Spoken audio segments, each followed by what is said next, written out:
Kata seseorang kepada Sayyidina Ali bin Abi Thalib, apa arti hari raya untukmu, wahai Sayyidina Ali?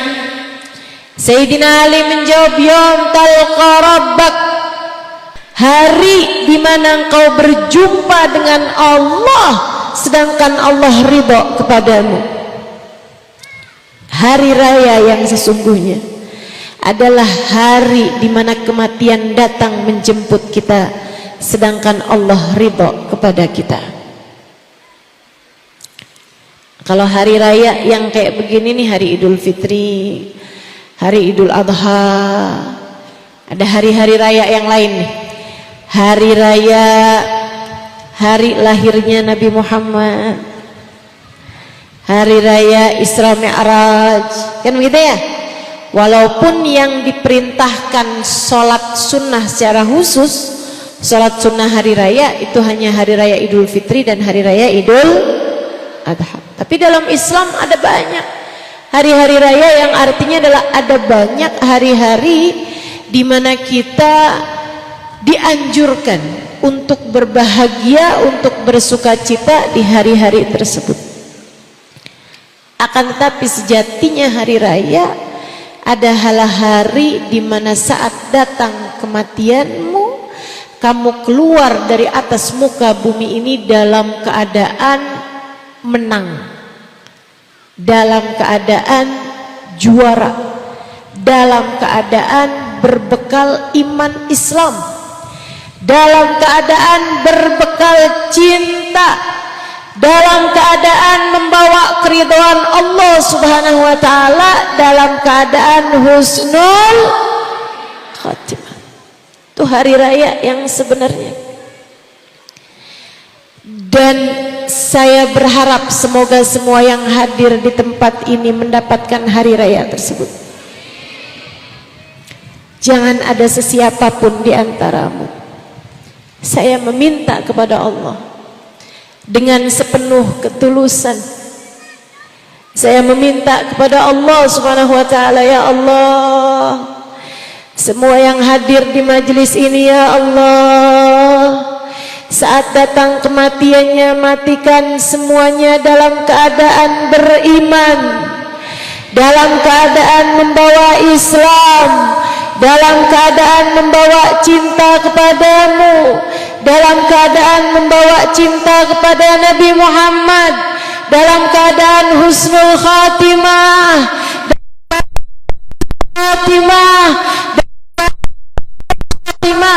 amin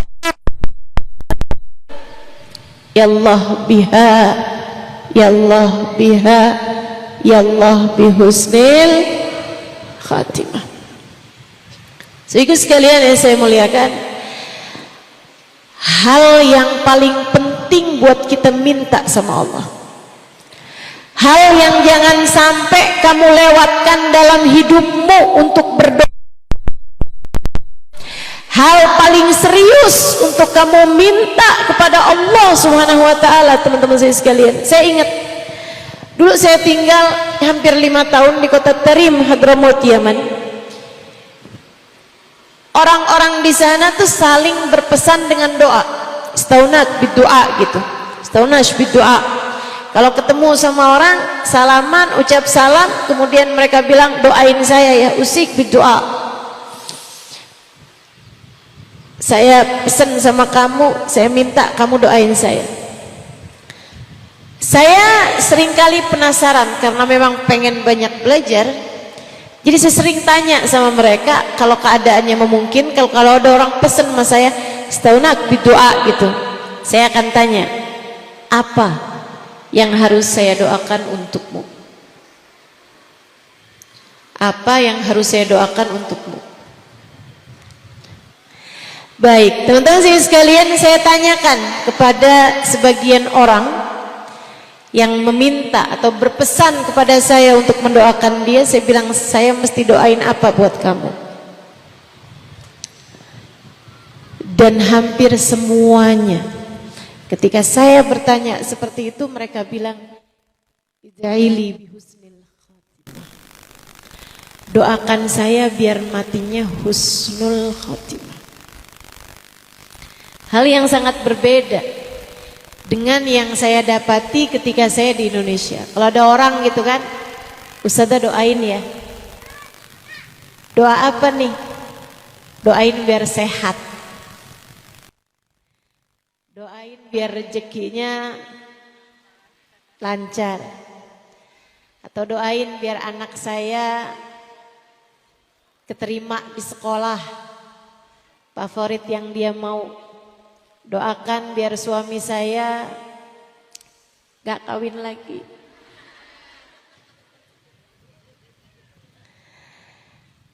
Ternyata umat Islam di negeri ini belum terlalu paham tentang apa yang prioritas untuk mereka berdoa. Buat doa, buat minta sama Allah masih harus perlu banyak belajar teman-teman. Sebab apabila kamu hidup dikasih sehat, sebab apabila kamu hidup lancar rezekinya, jadi orang kaya, apapun yang kamu mau tersedia. Sebab jika kamu hidup punya anak-anak yang sekolahnya berhasil, sampai dengan mereka mendapatkan pekerjaan yang mapan. Sebab apabila kamu hidup di atas muka bumi, punya suami yang sayang, tak berpaling hati darimu, tidak buka cabang di mana-mana. Akan tetapi di saat kamu mati dengan tidak membawa iman dan Islam. Tak ada arti dari semua yang kamu miliki di atas muka bumi ini. Kalau sampai saat ajal datang menjemputmu dan iman telah keluar dari dalam hatimu, sangat berkemungkinan apapun yang kamu punya menjadi sia-sia belaka. Sangat menjadi penyesalan dalam hidupmu. Tak ada artinya teman-teman sekalian. Tak ada artinya. Maka yuk muslimah, mukminah, saudariku sekalian, pikirkan. Untuk saat di mana Israel datang menjemputmu, setiap kali keinginan-keinginan dunia begitu bergemuruh dalam hatimu, setiap kali hatimu merasa begitu cemburu, setiap kali hatimu merasa dirundung kesedihan yang luar biasa, setiap kali hatimu berambisi terhadap keinginan-keinginan duniawi, ingat-ingatlah, dunia ini esok atau lusa akan segera engkau tinggalkan. Ingat-ingatlah, dunia ini sementara, teman-teman sekalian. Senengnya sementara, susahnya sementara, bahagianya sementara, dukanya sementara, bangganya sementara, kecewanya sementara, cemburunya sementara, luka hatimu sementara. Semua yang ada di atas muka bumi ini sifatnya sementara. Sementara. Kalau ada orang cinta sama kamu, cintanya juga sementara. Kalau ada orang benci sama kamu, bencinya juga sementara. Kalau kamu seneng habis punya rumah baru, senengnya juga sementara. Yang baru akan menjadi lama. Yang baru akan menjadi lama. Yang muda akan menjadi tua. Maka terhadap urusan dunia tidak usah berlebih-lebihan. Seringkali saya sampaikan, terhadap apapun yang tidak kamu bawa mati, jangan bela mati-matian. Terhadap apapun yang tidak kamu bawa mati, jangan bela mati-matian. Sampai segala cara kamu halalkan, jangan bu. sampai segala cara kamu halalkan demi untuk membuat hati suamimu kembali kepadamu. Jangan dek, sampai segala cara kamu halalkan untuk bisa mendapatkan cinta dari seorang laki-laki. Mohon maaf, sampai harga diri kamu gadaikan, sampai keperawanan kamu berikan. Jangan dek,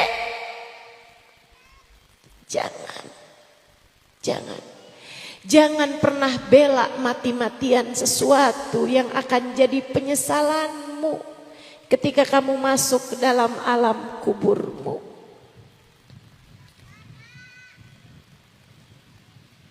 Mari belajar untuk menjadi hamba Allah yang soleha.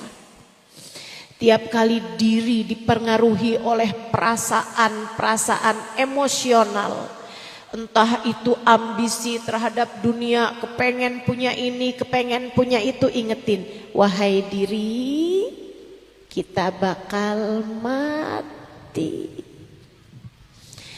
Tiap kali perasaan hati dipenuhi dengan emosional cemburu kepada suamimu misalnya, ingetin diri, wahai hati, kita bakal mati.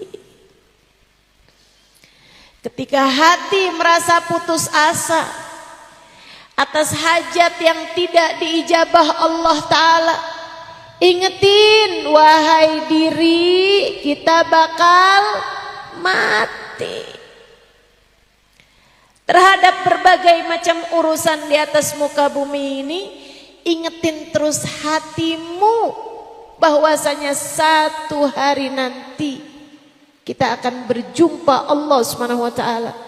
Masalahnya bukan kapan, masalahnya bukan di mana, nggak seberapa penting waktunya, nggak seberapa penting tempatnya. Masalahnya adalah saat kamu mati, adakah Allah ridho padamu sehingga dibukakannya pintu-pintu rahmat, pintu-pintu kasih sayang untukmu, ataukah sebaliknya Allah murka padamu sehingga ditutupnya pintu rahmatnya darimu, sehingga Allah pun tak berkenan untuk menerimamu. Saudariku sekalian, jika sampai saat mati Allah tak berkenan menerima kita, kemana kita akan pergi? Jika saat rohmu keluar dari atas muka bumi ini, kamu terusir dari pintu kasih sayang Allah, kamu terusir dari rahmatnya Allah, di pintu siapakah kamu akan mengetuknya? Di pintu siapa kamu akan datang? Bukankah kematian tak lain tak bukan hanya berpulang kepada Allah Subhanahu wa ta'ala yang darinya kamu berasal? Bukankah kematian adalah makna dari inna lillahi wa inna ilaihi raji'un? Kita semua milik Allah dan kita hanya akan kembali kepada Allah. Kita hanya kembali kepada Allah. Kita hanya berpulang kepada Allah. Saat kamu mati, kamu pulang kepada Allah. Saat kamu mati, kamu kembali kepada Allah. Kalau kamu diusir dari pintunya Allah, kemana kamu akan pergi?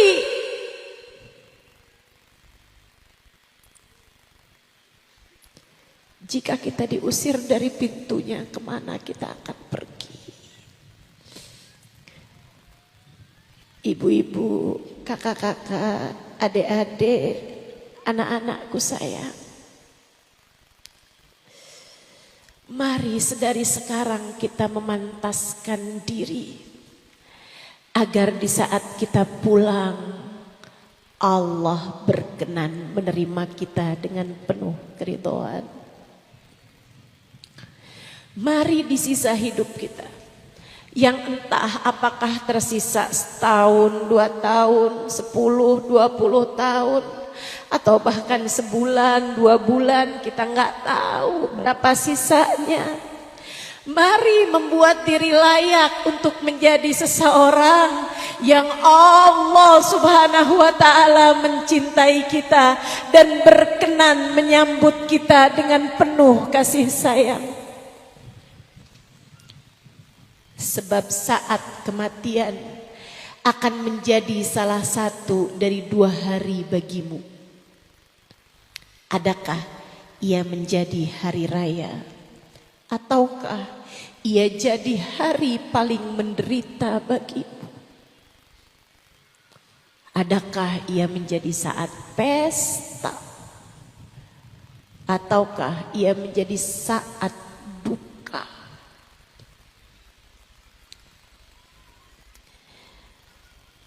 Kalau sampai kamu mati su'ul khotimah, mau minta tolong sama siapa?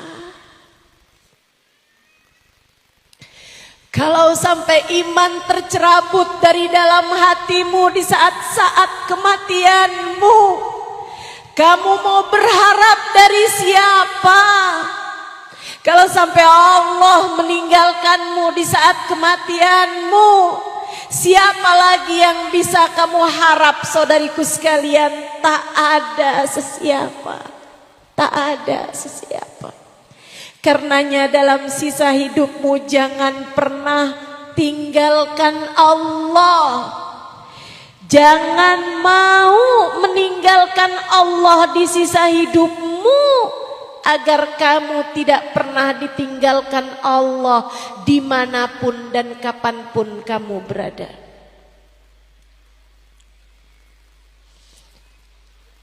Saat kematian, saudaraku sekalian saya muliakan, ada banyak hamba-hamba Allah Subhanahu wa ta'ala yang saat kematiannya adalah saat pesta baginya. Sebaliknya ada banyak orang-orang yang saat kematiannya adalah saat paling mengerikan dalam kehidupannya. Saudaraku sekalian yang saya muliakan, orang-orang yang matinya su'ul khotimah, guru saya Sayyidil Habib Umar bin Hafid pernah bercerita.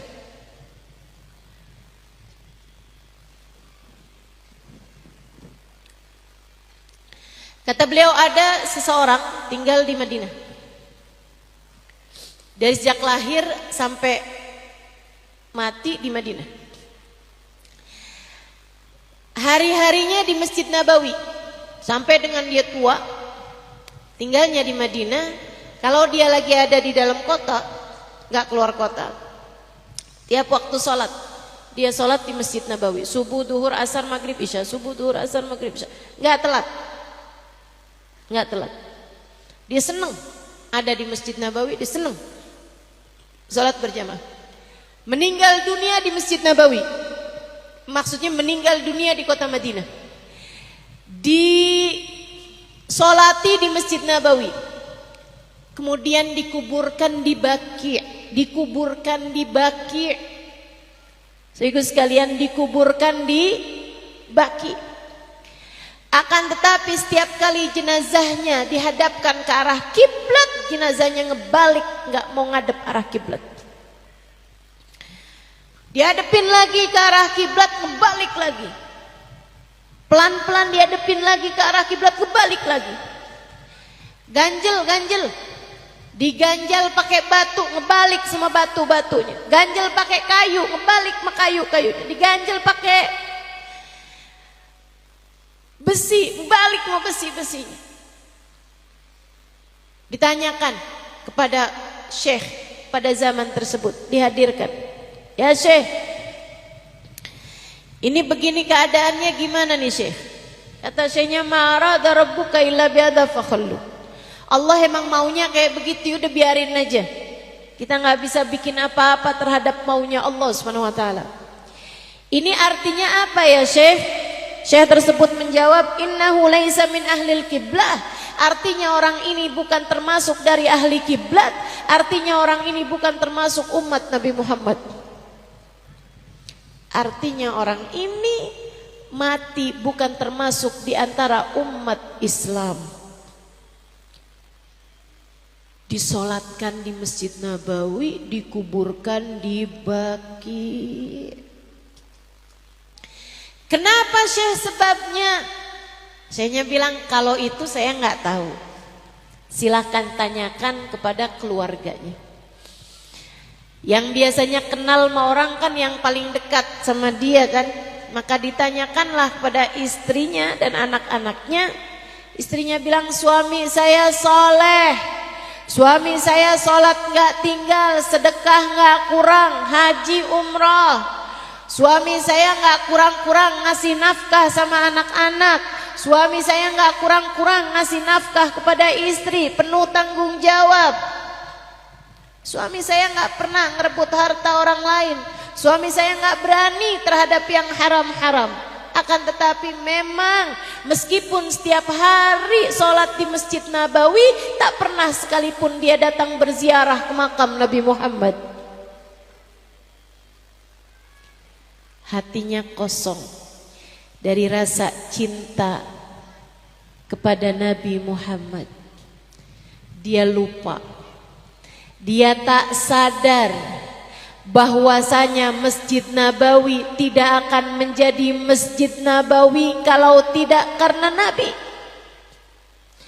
Dia lupa bahwa Masjid Nabawi tak akan berlipat ganda fadilah solatnya kalau saja tidak karena baginda Nabi besar Muhammad.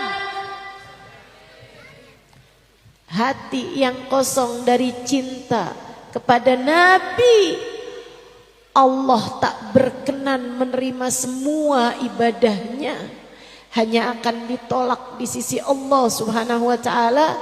Naudzubillah min dzalik. Hati-hati sama rasa hati, teman-teman. Terutama hati-hati sama kebencian terhadap orang soleh. Saya mau cerita, Mang dari tadi juga ada cerita ya. Di kampung kami di Indramayu ada makamnya Habib Muhammad bin Abdurrahman Assegaf, kakek saya. Sebenarnya tepatnya kakeknya kakek saya. Ya, saya generasi kelima dari beliau. Habib Muhammad bin Abdurrahman Assegaf, seorang ulama, seorang soleh, seorang wali min auliyaillah. Dikuburkan tidak jauh dari rumah kami, rumah orang tua saya.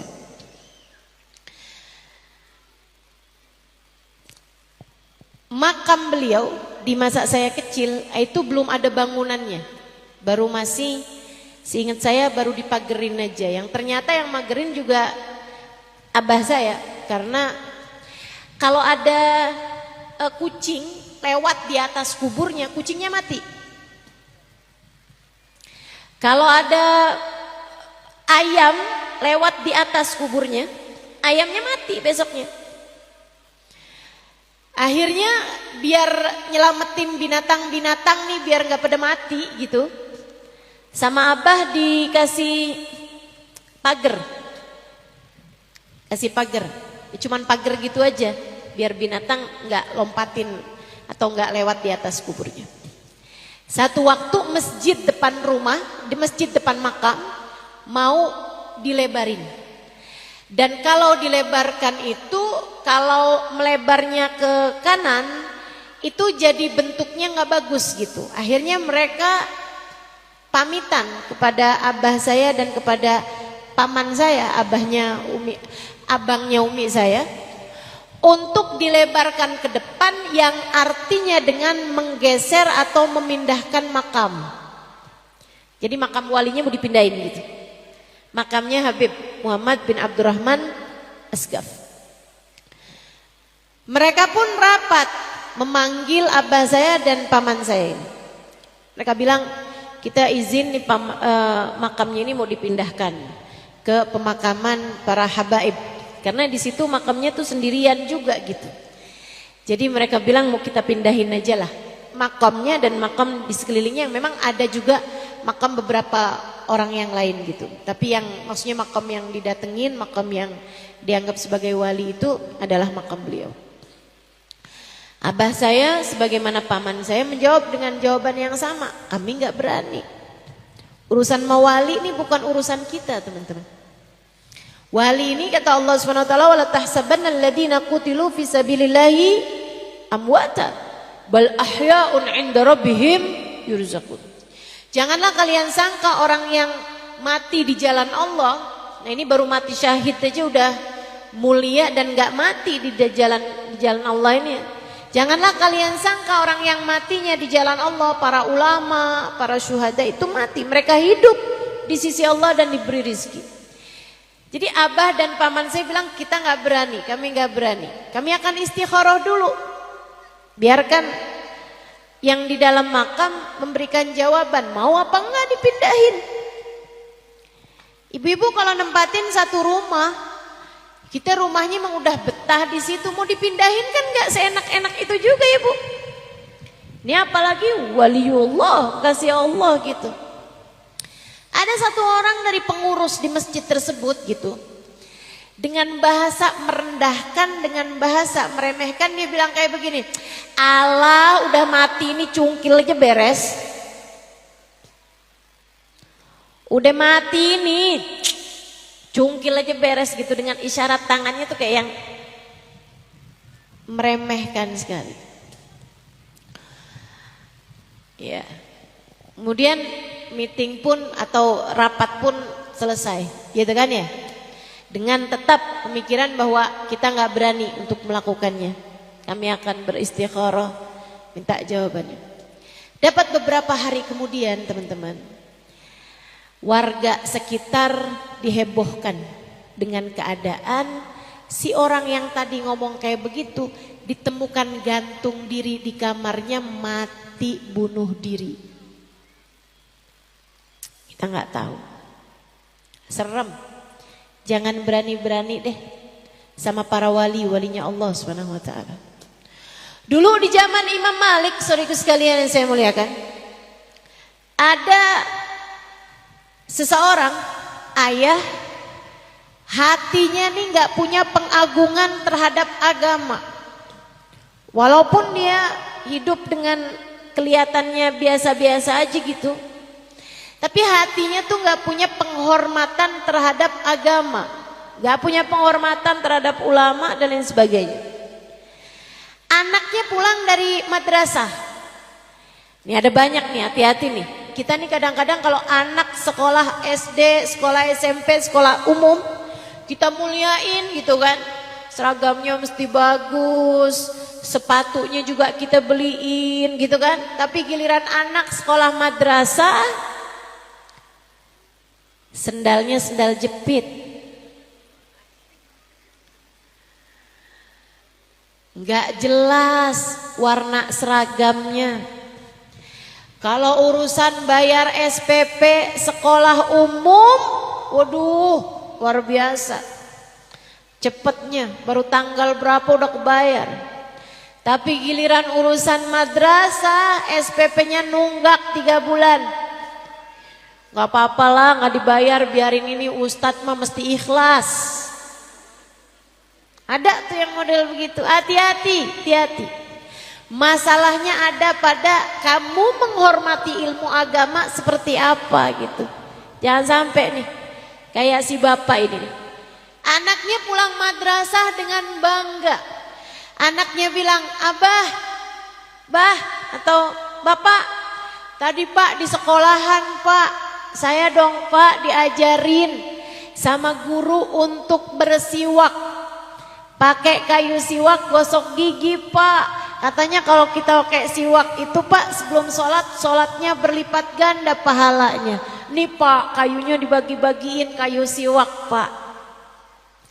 Bapaknya bilang, coba lihat sini nak, lihat sini nak. Kasihin sama bapaknya digini nih. Apaan ini mana? Ini nih pantasnya buat ngelempar anjing. Kayu beginian, ini kalau bapak dikasih nih, ini buat ngelempar anjing nih. Serius sekalian, istrinya sedang hamil. Istrinya kemudian melahirkan pada suatu malam di rumah mereka. Anaknya lahir, mukanya kayak anjing. Dia sedih, dia kecewa, dia murka, dia muntah melihat anaknya lahir seperti itu. Kemudian dia pun ngambil pedang, dia bunuh anaknya. Dia luar biasa sakit hatinya, keselnya, marahnya. Habisnya dia bunuh anaknya, dia pun kemudian bunuh dirinya. Guru kami Sayyidil Habib Umar yang menceritakan kisah ini mengatakan, ini disebabkan karena hatinya kosong dari rasa cinta kepada Allah, rasa cinta kepada ajaran Allah, meremehkan sunnah-sunnah Rasulullah, meremehkan syiar agama Allah Subhanahu wa ta'ala apapun bentuknya. Maka hati-hati terhadap hatimu. Jangan berani ngomong gak enak tentang para habaib. Jangan berani ngomong gak enak tentang para ustadz, para ustadzah. Jangan berani ngomong gak enak tentang orang-orang yang ikut serta membawa syiar agama ini kemana-mana.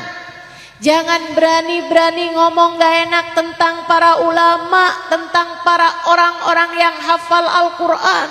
Bahkan jangan pernah meremehkan pondok-pondok pesantren yang benar-benar, yang bagus-bagus. Jangan pernah meremehkan para kiai, para ulama, para santri bahkan. Hati-hati. Kalau kamu mau bikin dosa, ibarat kata nih, ibarat kata dosa yang lain aja. Kalau kamu mau benci, ibarat kata nih, kamu mau benci, yang lain aja. Jangan berani benci seseorang yang dalam hatinya ada Allah. Jangan berani-berani benci sama orang-orang yang dalam hatinya ada Allah. Jangan berani-berani membenci orang-orang yang hidupnya sibuk sama Allah, yang hidupnya sibuk sama ajaran Allah, yang hidupnya sibuk mempelajari agama Allah. Jangan berani benci sahabat Nabi Muhammad. Kalau kamu hadir di satu majelis, orangnya jelek-jelekin sahabat Nabi Muhammad, buruan keluar dari majelis tersebut. Kalau kamu hadir di satu pengajian, orangnya menjelek-jelekan ibunda Nabi Muhammad, keluar dari majelis itu. Majelisnya orangnya menjelek-jelekan tentang sahabat Nabi Muhammad, bilang berani-berani tentang Sayyidah Aisyah, mengucapkan kata-kata yang tidak baik tentang Sayyidina Abu Bakar, tentang Sayyidina Umar, keluar dari majelis tersebut. Jangan sampai laknat Allah turun kepadamu. Jangan sampai murka Allah turun kepadamu.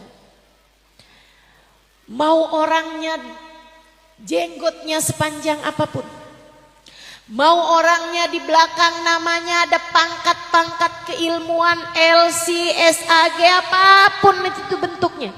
Kalau dia di majelis berbicara, ibunda Nabi Muhammad di dalam neraka, keluar buru-buru dari majelis tersebut. Teman-teman, hati-hati, hati-hati.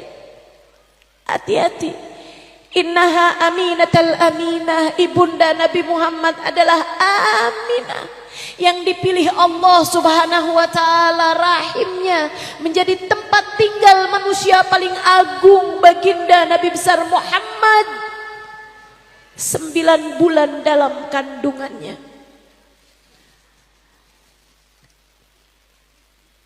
Kalau kamu mengiyakan ibunda Nabi Muhammad tempatnya di neraka, Saya khawatir di hari akhirat Allah hendak membuktikannya kepadamu bahwa yang layak masuk neraka bukan ibunda Nabi melainkan dirimu.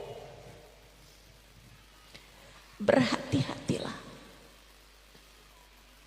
Hati-hati.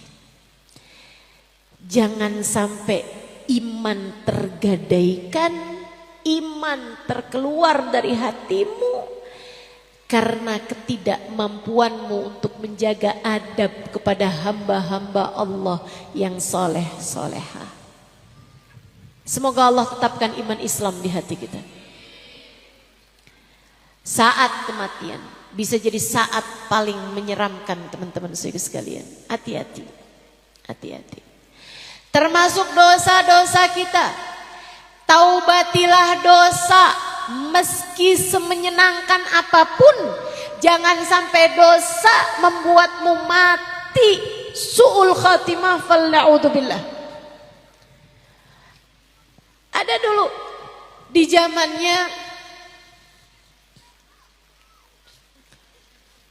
dulu ini ya. Ini cerita juga pernah diceritakan Sayyidil Habib Umar bin Hafid. Ada seorang pemuda, ada seorang pemudi perempuan, ya. Ada seorang perempuan lewat di sebuah jalanan. Zaman itu di kampung Arab nih ceritanya. Zaman itu belum banyak orang punya kamar mandi. Dia si perempuan ini saat lewat dalam keadaan kebelet. Saya nggak paham, kebelet pipis apa kebelet buang air besar gitu ya. Yang pasti dia lewat dalam keadaan seperti itu. Jadi dia akhirnya bilang gitu, sambil jalan dia bilang ainal hammam gitu. Ada seorang pemuda laki-laki. Dia punya kamar mandi dalam rumahnya. Dia bilang, begitu hammam ta'al indi. Dia bilang, kamu pengen kamar mandi nih, yuk ke rumah saya. Si perempuan ini masuk ke dalam rumah laki-laki tersebut dan dia adalah perempuan yang gak pinter jaga diri, teman-teman.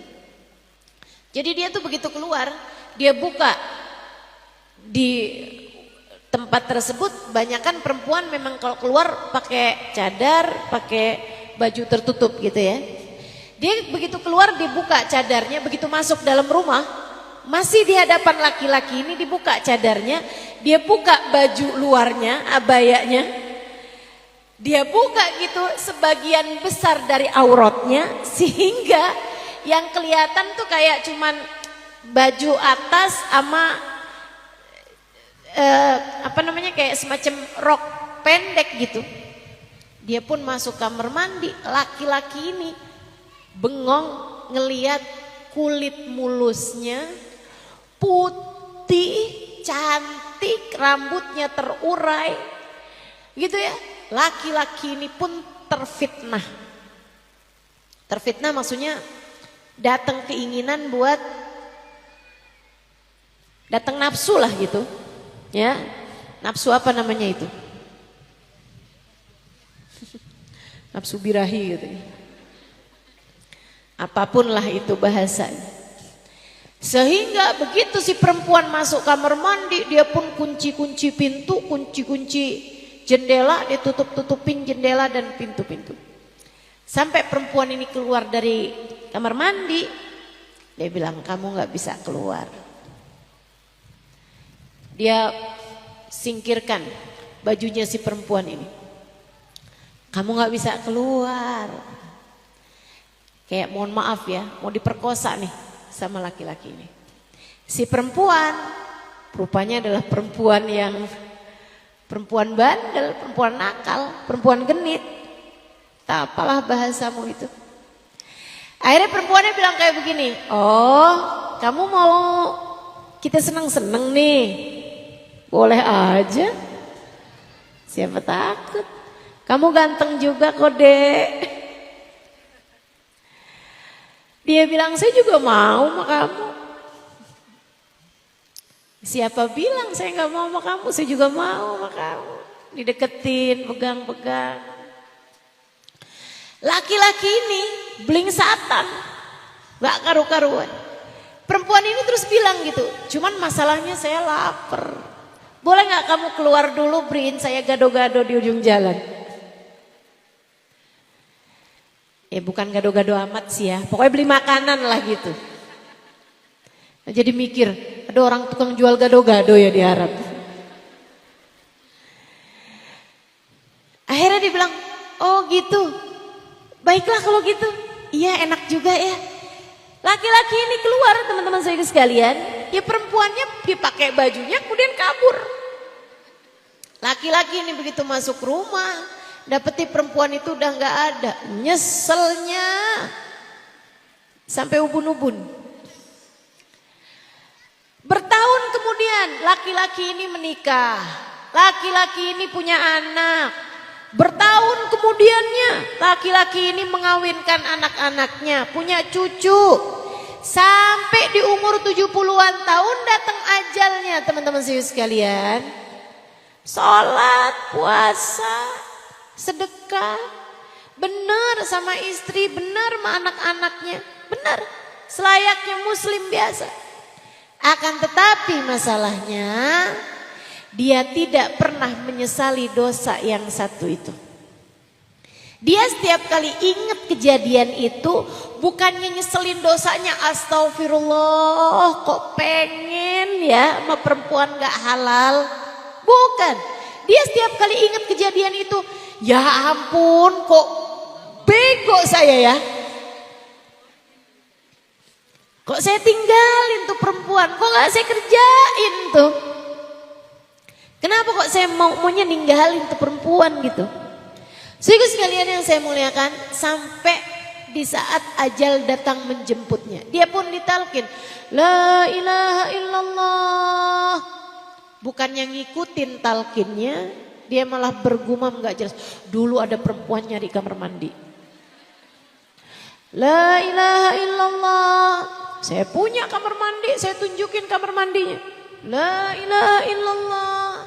Gak bisa lisannya berucap kalimat la ilaha illallah. Sampai sematinya teman-teman sekalian. Hati-hati sama dosa. Kita taubatin. Kita kalau doa minta ampunan sama Allah, ya Allah ampuni dosa saya. Yang saya tahu, yang saya nggak tahu. Karena kadang-kadang ada dosa yang kita bahkan nggak tahu, tapi di sisi Allah ia menjadi penyebab Allah murka kepada kita. Jangan sampai ada yang begitu. Ada dosa-dosa yang kita ngerjainnya begitu aja kepada orang tua kita, kepada suami kita, kepada tetangga kita, kepada orang lain.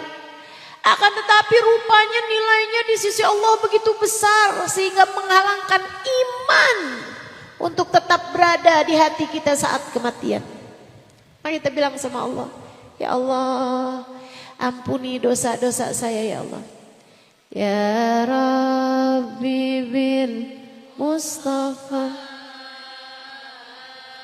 balligh maqasidana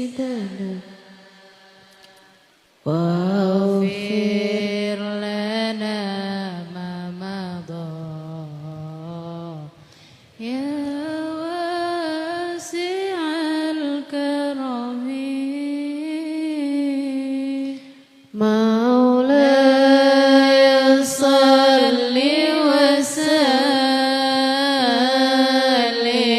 daiman abadan ala habibika khairil khalqi kullihim. Kita minta kepada Allah, ya Rabbi bil Mustafa, ya Allah dengan keberkahan Nabi Muhammad, manusia paling tercinta di sisimu, balligh maqasidana, kabulkanlah hajat kami, waghfir lana ma madha, ampunilah segenap dosa-dosa kami.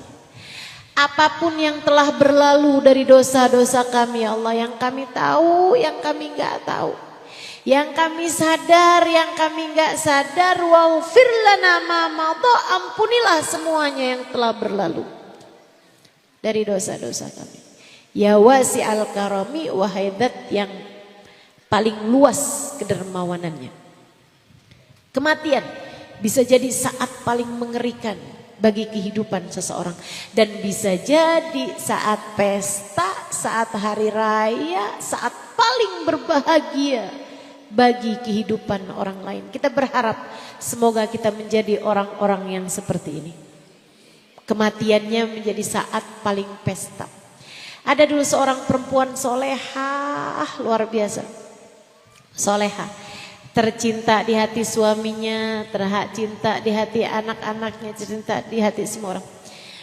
Saat dia meninggal dunia, keluarganya nangisin semuanya. Saat sakaratul maut, orang kan sakaratul maut ada masanya itu kan ya. Ketahuan kan kalau orang ini lagi sakaratul maut gitu.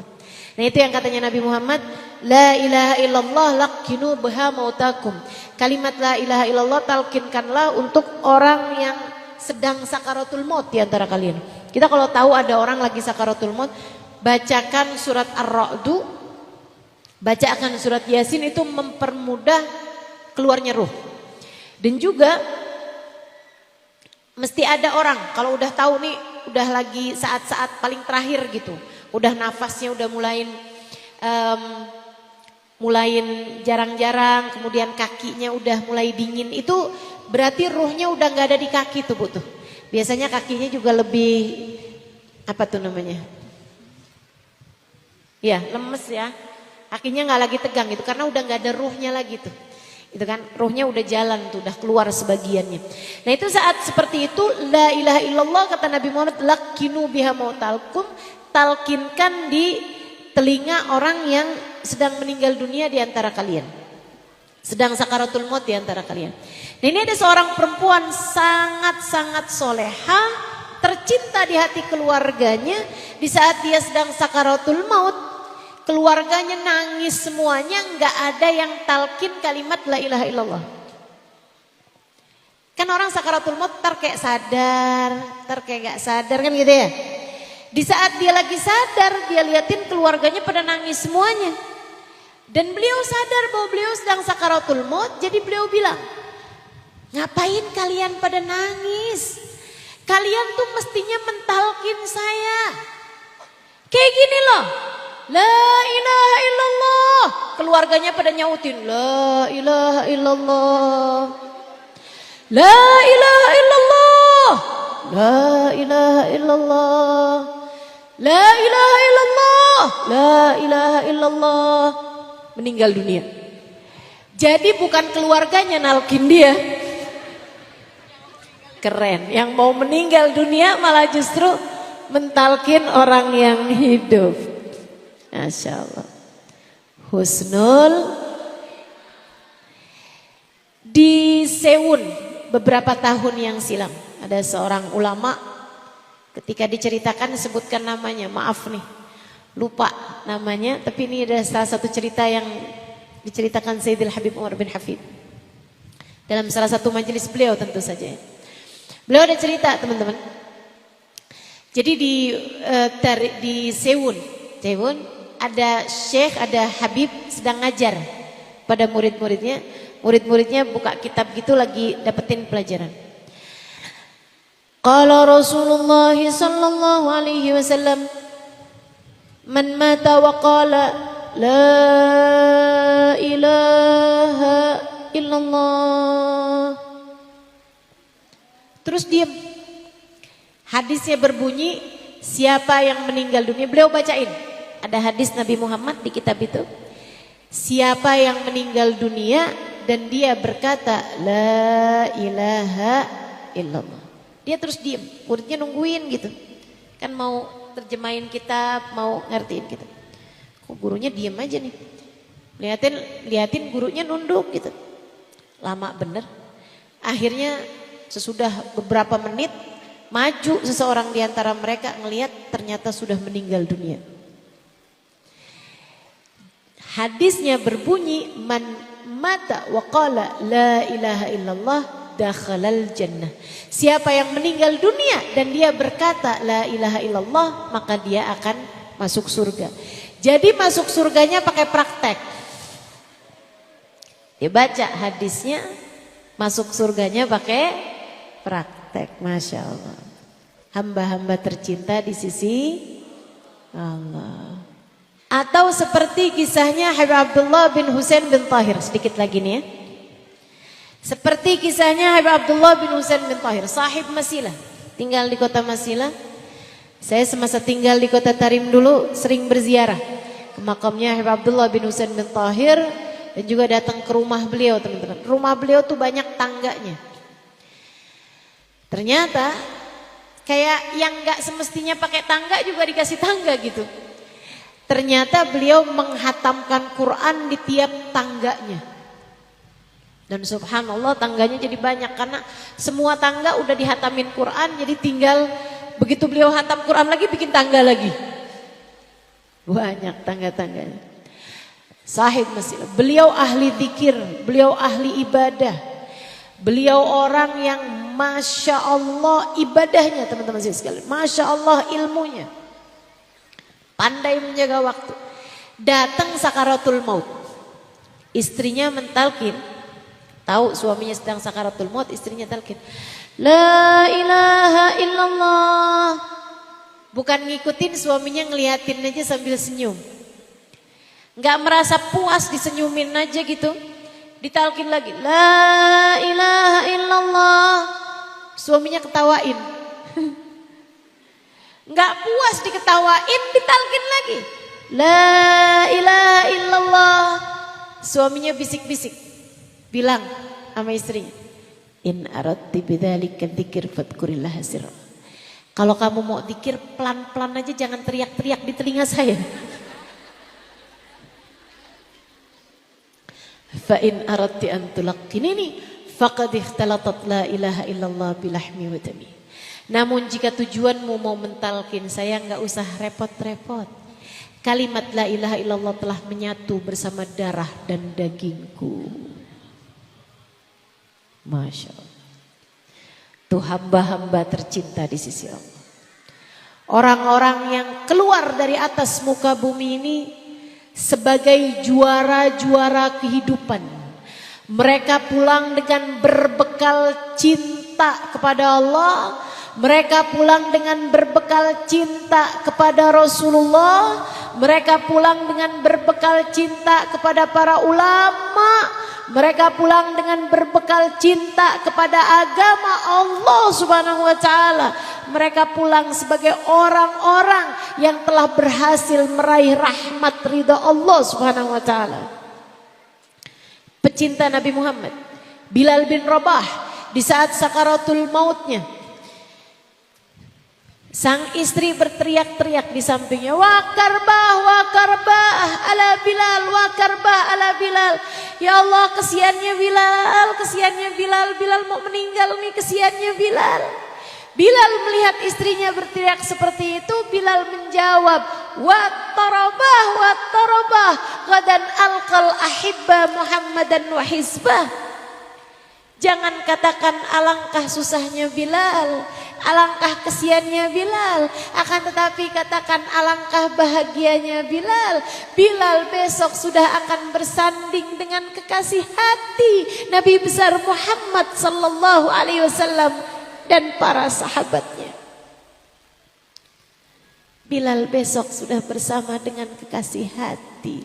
Ucapkan selamat wahai Bilal. Masya Allah. Bagaimana kematianmu teman-teman? Bagaimana kematianmu? Adakah kamu menyambutnya dengan penuh sukacita karena Allah telah membukakan pintu rahmatnya lebar-lebar? Ataukah kamu menghadapinya dengan setengah mati ketakutan? Karena Allah telah menutup rapat-rapat pintu rahmatnya darimu. Kabarnya orang di saat mulai sakaratul maut, di saat nyawanya sampai di tenggorokan, dibukakan pintu langit sehingga dia tahu tempat kembalinya adakah ke surga ataukah ke neraka. Maka saat seperti itu, kalau dia adalah orang yang dimurka oleh Allah, dia lihat tempat kembalinya adalah neraka, dia pun setengah mati ketakutan, gak mau mati. Meskipun sebelumnya dia pengen mati sekalipun. Akan tetapi sudah terlambat. Dia pun mati dengan setengah mati ketakutannya. ketakutan setengah mati. Sebaliknya, orang mukmin walaupun dia sebelumnya takut sama mati, begitu datang sakaratul maut, dilihat tempat kembalinya adalah surga. Maka dia pun meninggal dunia dengan penuh kebahagiaan. Gak sabar. Alhamdulillah ya Allah, enak banget tuh tempatnya kayaknya. Iya deh, gak apa-apa deh, alhamdulillah, alhamdulillah. Dia pun menyunggingkan senyum untuk terakhir kalinya dan keluar dari atas muka bumi ini dengan penuh rasa bahagia. Ada banyak hamba-hamba Allah bahkan. Nah ini saya berharap sih, walaupun kayaknya jauh benar, tapi kan orang berharap boleh-boleh aja ya. Kita minta, walaupun kayaknya pantas enggak tuh ya, tapi kita minta sama Allah. Ada hamba-hamba Allah teman-teman, yang ketika meninggal dunia, kedatangan ruhnya disambut sama para kekasih-kekasih Allah. Ada banyak hamba-hamba Allah yang ketika ruhnya keluar, Nabi Muhammad berkenan menyambut ruhnya. Ada banyak perempuan-perempuan solehah yang ketika rohnya keluar, Sayyidah Fatimah telah menjemputnya. Ada banyak wanita-wanita solehah yang ketika rohnya keluar, bidadari-bidadari telah menyambutnya. Sayyidah Khadijah telah menyambutnya. Kita minta kepada Allah, meskipun rasanya kayak gak pantas, modelan kita kayak begini nih, kematian kita disambut Sayyidah Fatimah, siapa kita? Jadi kita minta aja, ya Allah, ya Allah, ya Allah. Apabila datang ajal menjemput kami, ya Allah, hadirkanlah hambamu yang saleh, hadirkanlah hambamu yang salehah, sehingga kami tidak sebegitu ketakutan lagi, ya Allah.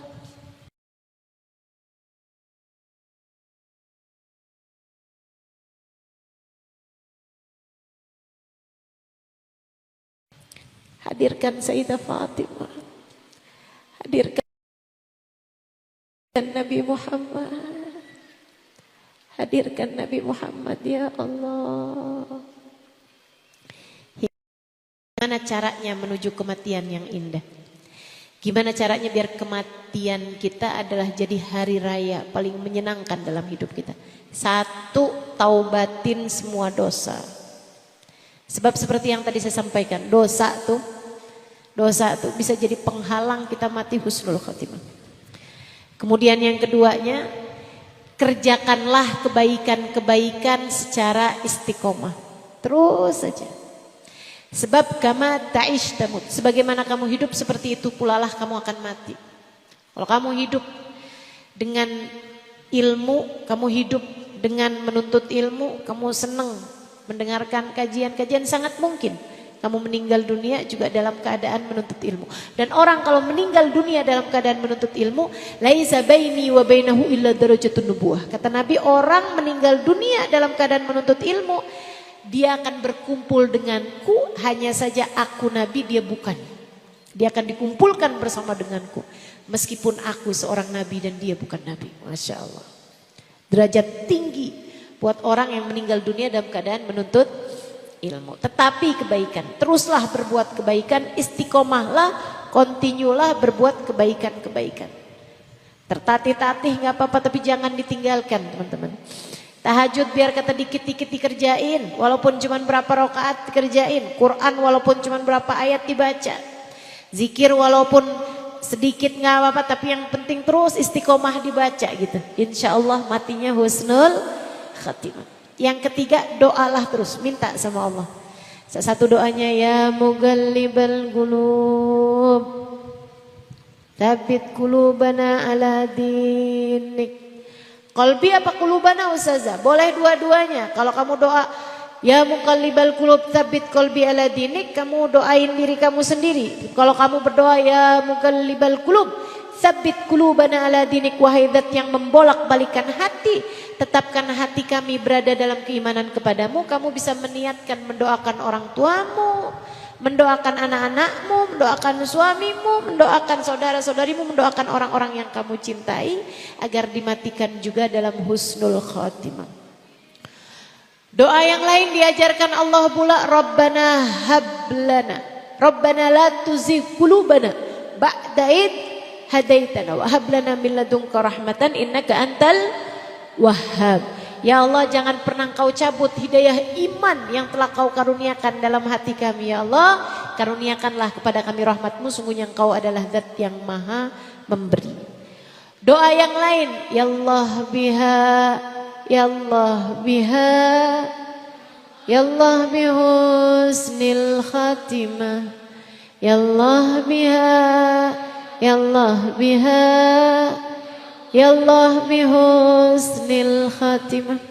Itu teruslah baca doa tersebut. Itu juga merupakan doa untuk membuat kita insya Allah mudah-mudahan dimatikan dalam husnul khotimah.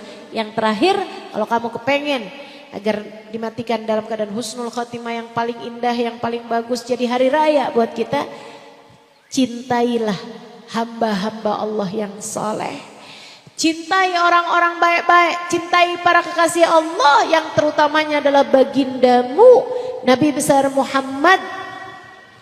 Cintai Nabi, cintai sahabat Nabi, cintai keluarga Nabi, cintai Sayyidah Fatimah, cintai Sayyidah Khadijah, cintai Sayyidah Aisyah, cintai para ulama-ulama sepanjang zaman, cintai para ulama-ulama yang ada di masa sekarang, cintai. Senang-senanglah berziarah ke makam para ulama, senang-senanglah menghadiri acara yang mengingatkan kita kepada para ulama seperti acara haul misalnya, gitu ya. Haulnya para ulama-ulama dihadiri teman-teman sekalian, dicintai para ulama-ulama. Hal yang semacam ini sangat mungkin untuk menjadikan kita mendapatkan syafaat, mendapatkan syafaat dari Nabi Muhammad, mendapatkan keberkahan dari para ulama-ulama, sehingga insya Allah almar'u ma'aman ahab, seseorang akan dikumpulkan dengan yang dia cintai, sehingga dengan kecintaan kita kepada orang-orang saleh, kita di akhirat nanti akan berkumpul dengan mereka, dan ketika meninggal dunia kita meninggal dalam keadaan husnul khatimah. Ala hadhihi niyah. Dah tahu caranya, udah dapat cerita-ceritanya, pantaskan hati, mantapkan hati, minta saat ini untuk agar apabila datang ajal menjemput kita, kita dimatikan dalam husnul khatimah. Yang masih punya air silahkan buka airnya masing-masing. Kita mau serius doa. Yang udah nggak punya air, jangan usah ngambil air tetangganya ya. Kita mau minta sama Allah, itu nanti airnya boleh minumkan ke anak-anaknya, biar dapat semua keberkahannya. Karena kita mau doa sesuatu yang penting. Kita mau minta sama Allah biar semua dari kita mati dalam husnul khatimah. Karena saat kematian kita jadi saat paling menyenangkan dalam hidup kita. Ala hadhihi niyah wa bikulli niyatin salihah. Biniyati anna Allah yarzuquna husnal khatimah indal maut. Bijahin Nabi sallallahu alaihi wasallam. Wa bijahil awliya wa siddiqin wa syuhada wa salihin. Hadratin Nabi Muhammad sallallahu alaihi wasallam. Al-Fatihah, baca bareng-bareng. A'udzu billahi minasyaitonir rajim. Bismillahirrahmanirrahim. Alhamdulillahi rabbil alamin. Arrahmanir rahim. Maliki yaumiddin. Iyyaka na'budu wa iyyaka nasta'in.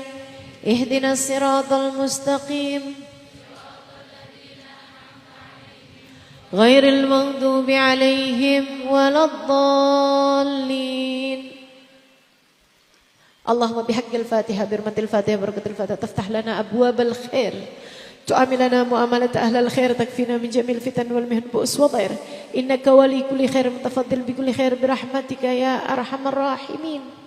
Dengan keberkahan suratul Fatihah, dengan keberkahan majlis maulid ini ya Allah, dengan keberkahan manusia yang kami sebut-sebut namanya dalam setiap salawat dan salam kami, baginda kami Nabi besar Muhammad sallallahu alaihi wasallam, dengan keberkahan para ulama, dengan keberkahan para salihin, dengan keberkahan orang-orang yang telah kami ceritakan kisahnya di majlis ini.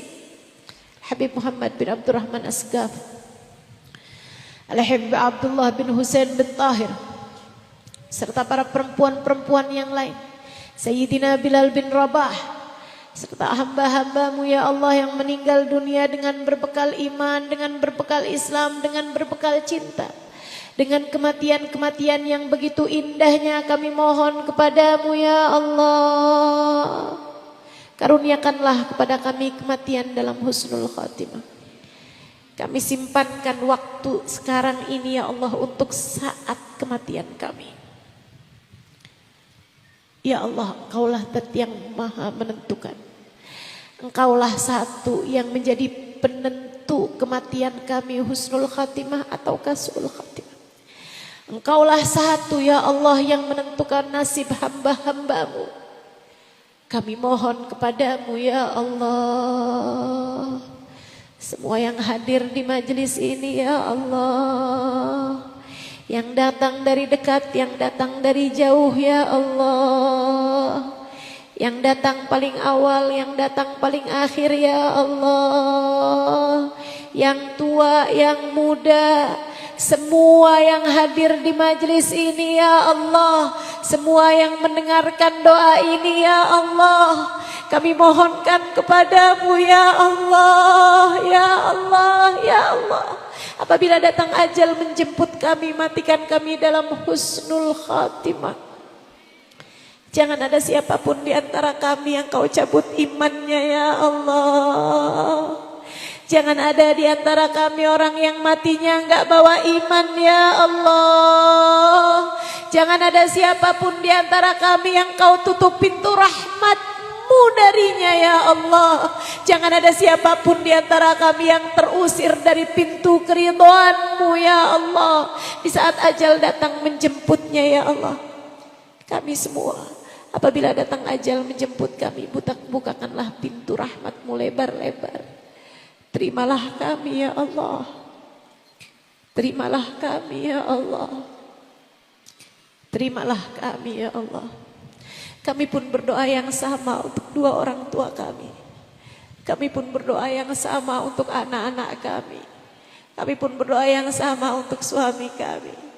Kami berdoa yang sama untuk saudara-saudari kami, sahabat-sahabat kami, semua orang yang telah berbuat baik pada kami. Apabila datang ajal menjemput kami, matikan kami dalam husnul khatimah. Bukakanlah pintu rahmat-Mu lebar-lebar untuk kami ya Allah.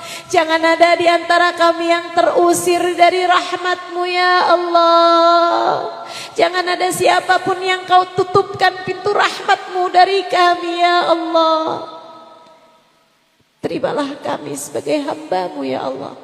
Tetapkan iman dan Islam di dalam hati kami ya Allah. Saat ajal datang menjemput kami, jadikanlah kalimat terakhir yang keluar dari lisan kami adalah kalimat La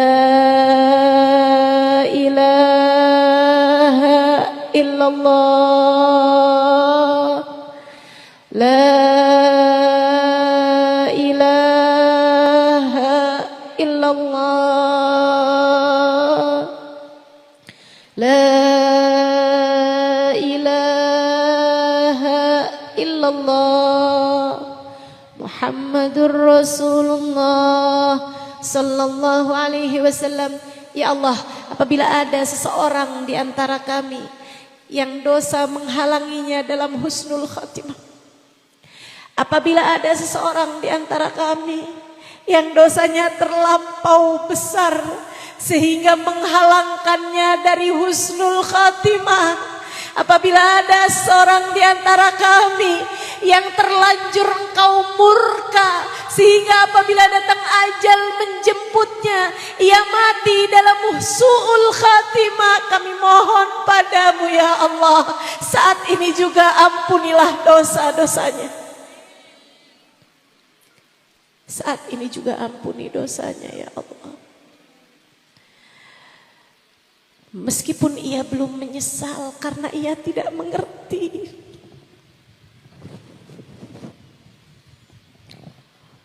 Meskipun ia belum menyesal karena ia tidak cukup mengerti. Ampunilah dosanya ya Allah. Sebesar apapun dosanya ya Allah. Karena bukankah meskipun dosanya besar, engkau jauh lebih besar untuk mengampuninya?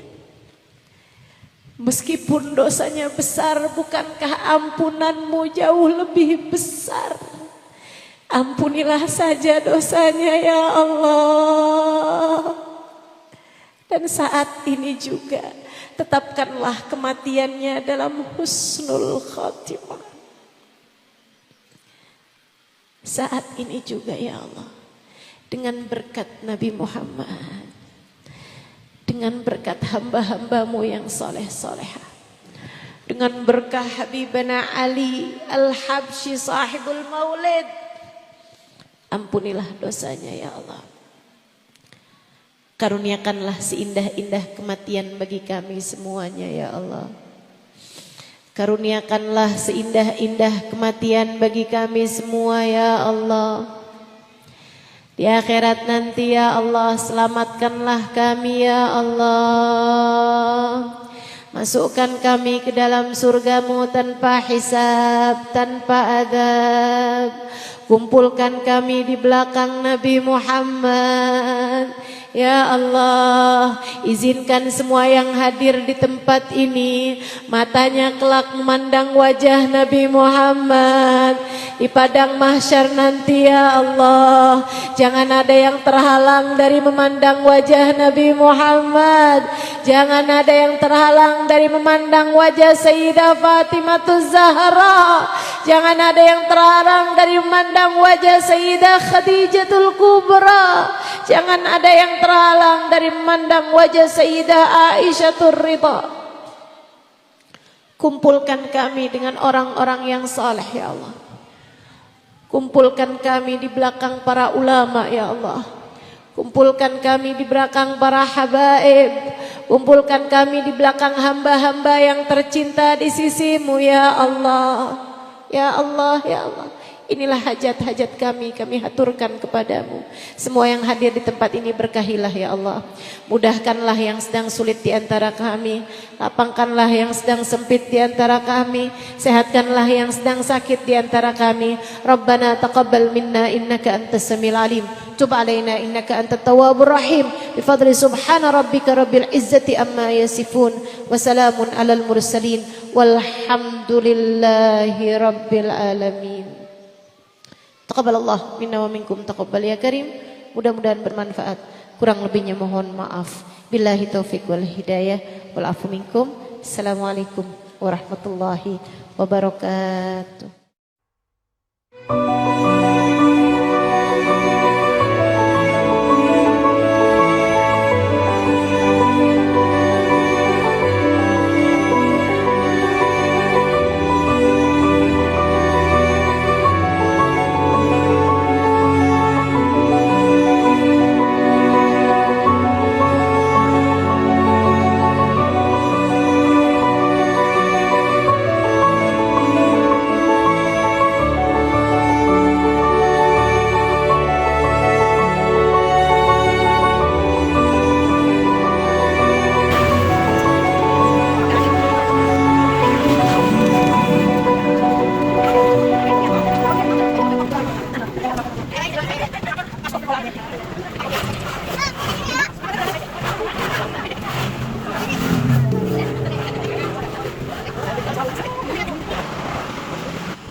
Yeah.